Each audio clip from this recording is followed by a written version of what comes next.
प्यारे दोस्तों, आप देख रहे हैं इरफानी वर्ल्ड यूट्यूब चैनल और मैं हूं मोहम्मद इरफान झारखंड। एक बहुत बड़ी खुशखबरी इस समय कर्नाटका से निकल कर आ रही है, जिस कर्नाटका के अंदर हिजाब को लेकर महासंग्राम छिड़ा हुआ था।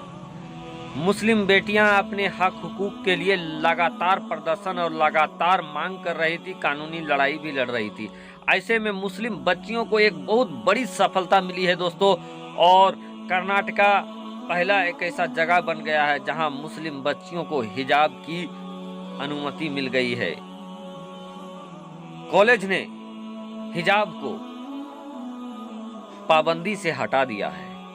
क्या है खुशखबरी दोस्तों, कहां का पूरा मामला है, यकीनन आपके सामने पूरी बात रखेंगे इस वीडियो में। तो अगर आप भी हिजाब और मुस्कान खान की दिलेरी को सलाम करते हैं, अगर आप भी हिजाब को ये मानते हैं कि मुस्लिमों का ये हक है, ये मुस्लिमों का विशेष हुकूक है, धार्मिक हुकूक है कि मुस्लिम औरतें हिजाब करें, पर्दे में पढ़ाई करें, अगर आप ऐसा चाहते हैं तो वी सपोर्ट हिजाब लिखकर जरूर कमेंट करें, वी सपोर्ट मुस्कान खान लिखकर जरूर सपोर्ट करें।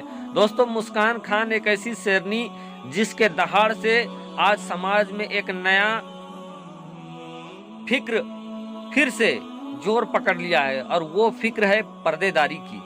दोस्तों, मुस्कान खान ने जिस तरीके से कर्नाटका के एक कॉलेज में भक्तों के आगे अल्लाह अकबर का सदा बुलंद किया था, उसके बाद से दोस्तों वो रातों रात एक सुपरस्टार की तरह हो गई थी। लोग उनसे देखना, उनसे मिलना चाहते थे। बड़े बड़े चैनलों ने उनका इंटरव्यू लिया, साथ ही साथ दोस्तों उनकी तासुरात को जमाने वालों के सामने रखा, जहां पर उन्होंने साफ कह दिया कि हम किसी कम्युनलिज्म के लिए नहीं लड़ रहे हैं, बल्कि हम अपने एजुकेशन के लिए लड़ रहे हैं, अपने धार्मिक राइट्स के लिए लड़ रहे हैं। हिजाब पर कर्नाटका से जो पूरा विवाद शुरू हुआ था, वो देश के अलग अलग हिस्सों में जाता हुआ नजर आया, और इस पूरे मामलों को जो राजनेता होते हैं उन्होंने भी और सुलगाने का काम किया, क्योंकि 5 जगहों पर चुनाव चल रहे थे, और इसी चुनाव के दरमियान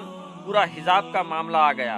और ऐसे में जो राजनेता हैं इस हिजाब को भी अपने चुनाव का हिस्सा बना लिया, और हिजाब पर बहसबाजी चलती रही। योगी आदित्यनाथ से लेकर बैरिस्टर असदुद्दीन ओवैसी तक ने हिजाब का मामला चुनाव में उठाया, और इस पूरे प्रकरण के बाद ये और मामला ज्वलंत हो गया। प्यारे दोस्तों, कर्नाटका के अंदर एक कॉलेज जिसका नाम DDPU बताया जाता है, DDPU मैसूर, उन्होंने अपने कॉलेज से जो ड्रेस कोड होता है उसको निरस्त कर दिया है, हटा दिया है। वजह ये बताया जाता है दोस्तों कि कॉलेज प्रशासन ने ये देखा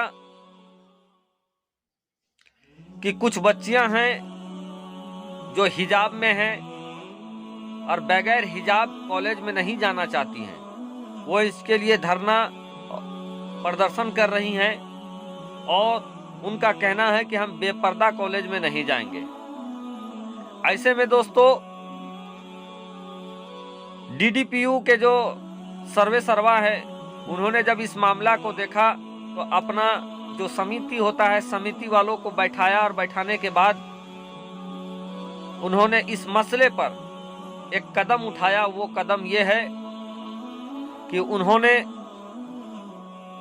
ड्रेस कोड को ही रद्द कर दिया है, यानी कि अब जिनको हिजाब पहनकर आना है वो हिजाब पहनकर आए, जिनको साड़ी पहन के आना है वो साड़ी पहन के आए, क्योंकि उनका ये सोच है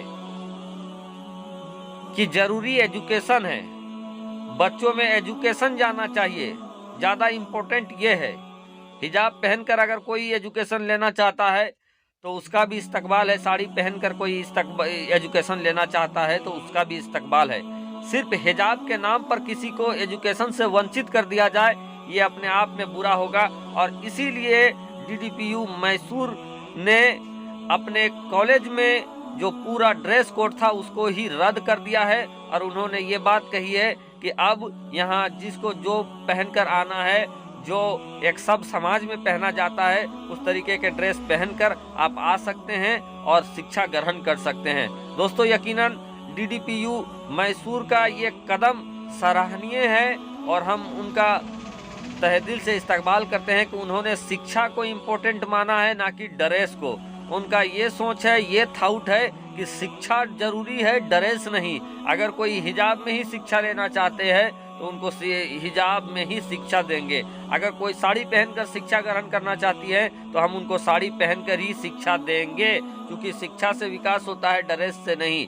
ड्रेस वो बेहतर है जो एक सब समाज में पहना जाए, और एक सब समाज में पहना जाने वाला कोई भी ड्रेस मान्य होगा अगर उसी को पहनकर वो शिक्षा ग्रहण करना चाहती हैं तो दोस्तों ये DDPU मैसूर से ये खबर आ रही थी, जो यकीनन बड़ी खबर है।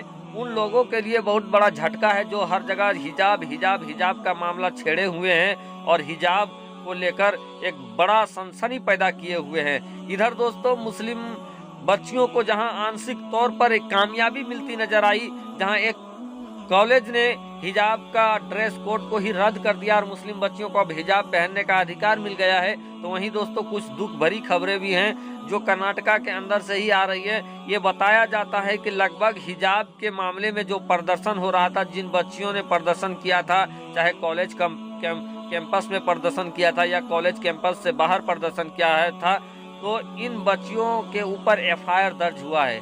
पहले ये संख्या 10 बताई जाती थी दोस्तों, लेकिन अब कम से कम ये संख्या बढ़कर 30 हो गई है, जिन 30 बच्चियों के ऊपर FIR दर्ज किया गया है।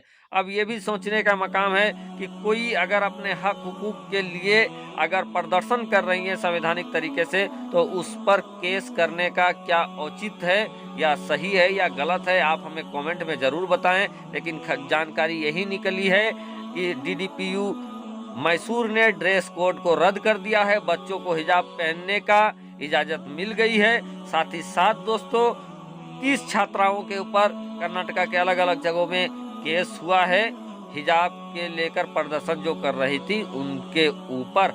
अभी भी दोस्तों माननीय हाईकोर्ट कर्नाटक में ये पूरा मामला चल रहा है, और इधर हाईकोर्ट से इधर ये DDPU मैसूर का ये फैसला आया, जहां हिजाब की अनुमति मिल गई, सभी तरह के ड्रेस पहनने की अनुमति मिल गई, जो यकीनन मुस्लिम बच्चियों के लिए एक पहली जीत है।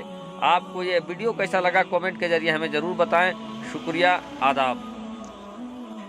प्यारे दोस्तों, हिजाब से जुड़ी और मालूमात के लिए आपसे गुजारिश है कि अगर अभी तक आपने मेरे चैनल इरफानी वर्ल्ड को सब्सक्राइब नहीं किया है तो चैनल को कर लीजिए सब्सक्राइब, बेल के बटन को ऑन कर दें और ऑल नोटिफिकेशन का ऑप्शन दबा लें, ताकि आने वाला हर वीडियो सबसे पहले आप तक पहुंच सके। उम्मीद करेंगे दोस्तों आप भी मुस्कान को सपोर्ट करते होंगे, हिजाब को सपोर्ट करते होंगे, चैनल को सब्सक्राइब किया।